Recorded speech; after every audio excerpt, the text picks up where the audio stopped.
Hey guys, how you doing? This is Ed from Zed Outdoors and I hope you're having an awesome day. So today I'm at the Bentley Woodfair and it is based in the south of England. It's year 2017 and this is an event that's been going on for over 20 years.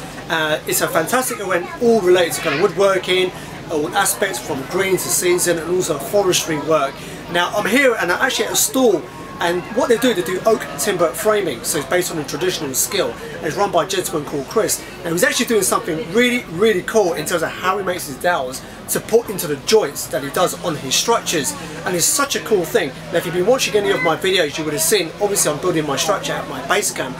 And what he's done is taken a process that I had to do by hand and he's kind of systemized it into a very cool process the way he does it. So it ties in with my base camp and it's just a general cool technique that he's got for making the dowels that he has to make in large numbers for the timber structures that he does. So we've kindly taken the time out to do a short video where he's going to demonstrate how he does that. So I hope you enjoyed the rest of this video.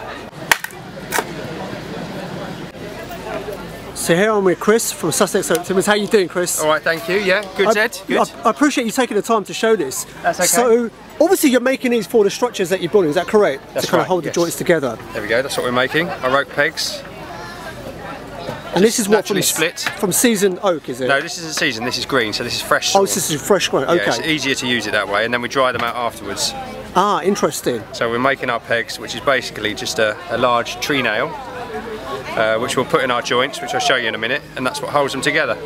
Perfect. So the process that you started from your block here. Well, yeah, so that's what we're aiming for. So we start with, these are just some offcuts off the end of our beams, so that's why it's been cut square, a bit like this one here. But although they're offcuts, there's still a lot to use there. Okay. So I've got some quite nice straight grain here with no knots in, so that allows me to, with my throw and a mallet, to split a plate off. So you're looking for a particular thickness? Yeah. Well, what I'm doing, I'm splitting it to a thickness which isn't far off the thickness of that peg, really. Okay. Because I don't want to be peeling off too much waste, because it just makes it harder, more difficult. So if I estimate the thickness of about that, it's about, I'm aiming for just under an inch. So with a few positive taps. There we go. So I'll move that to one side. So there's my plate. It's just the right thickness. So if I offer the peg up, there we go. There's going to be very little to peel off to end up with what I want. So from that I can then split it further. So just lose the outside there. Right. So I'll start again, just estimating my blank. I want a square blank, so drive the throw in, a few taps. Getting easier to split now because it's smaller. There we go, so I'll put the throw out of the way. So I've got that, so I can split off my blanks. There, I've got some relatively good ones there, that's a very good one, just the right size. I'll put those down there for in a minute. So now I've got the blank ready. Put that finished one to one side. So this is a cool thing here, so this is a die, is that correct? Yeah, that's it, it's just a big die. So I've got a hole in the top there. There's actually a peg in there that I've already bashed in. Cutter welded onto the top of a bit of pipe onto a plate, and then I've got my big oak block here.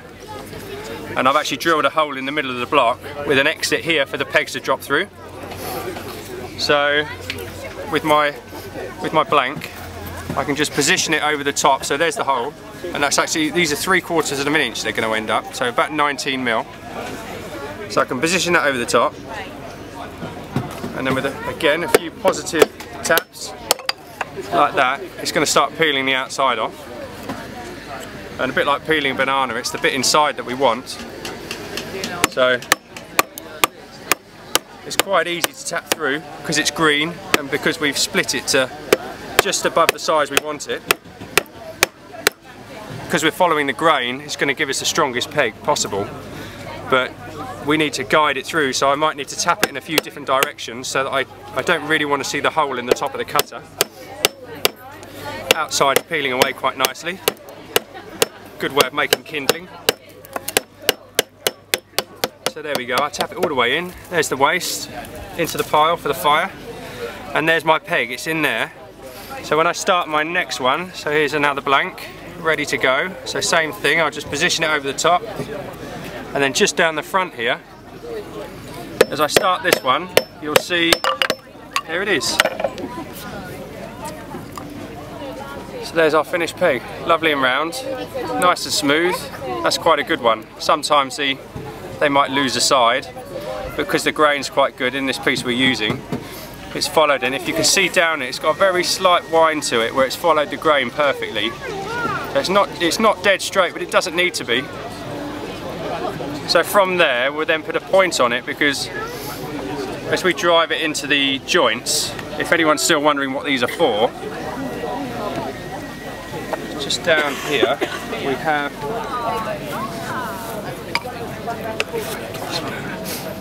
so the big joints that hold our buildings together. This is an example of that. So there's our big tenon and our mortise. So you put the two together. And just very quickly, you mentioned before off camera that the holes are a little bit uneven in terms of how they feed through. Is that correct, to reinforce the joint? So you were saying they were kind of a few millimetres apart. That's right. So when we mark these up, when we want to drill this hole, the first thing we do is we'll drill all the way through the mortise. So we'll drill all the way through the mortise from one side and out the other. Right. We won't drill through the tenon. What we'll then do is put the tenon back in, and with the drill in reverse, we'll put the drill back in the hole in the mortise, and we'll just mark the tenon. So we'll just prick it with the tip of the drill bit. So then when we take it out, we can see where, with that pin prick, we could see where the hole here is in the mortise, and then we can move this one wherever we want. And if we move it in a certain direction, as the peg goes in, it has to wind its way through the holes. So when we move, what we do is we move this hole in the tenon back towards the shoulder, only by about 3 or 4 mil. But as the peg goes in, it then pulls the joint very, very tight. Interesting. So it snakes its way through, so the peg actually ends up with quite a shape to it, but it does pull these shoulders extremely tight, which is what we're trying to achieve. Right, understand. So hence the reason we then put a point on it. So it can feed through, basically weave itself through. Yeah. So to put a point on, just to finish this one off, take it over here to the shaving horse. Again, all made of wood, very traditional, which is just a clamping device. I can slide my peg in. I've got this little, just made this little support for the peg. Slide it in, and then if I push my feet forward, it brings down this bar here, and it clamps it solid, so that's held. And then with my draw knife, nice wide blade, draw knife, because I'm drawing it back to myself, I can just peel the outsides off. Now actually, with the first slice, I start quite far back, and I'm going to turn it about 5 times, and each time I go back to cut it, I'm going to not go back quite so far. So this one I'm going to go back to about there, turn it again,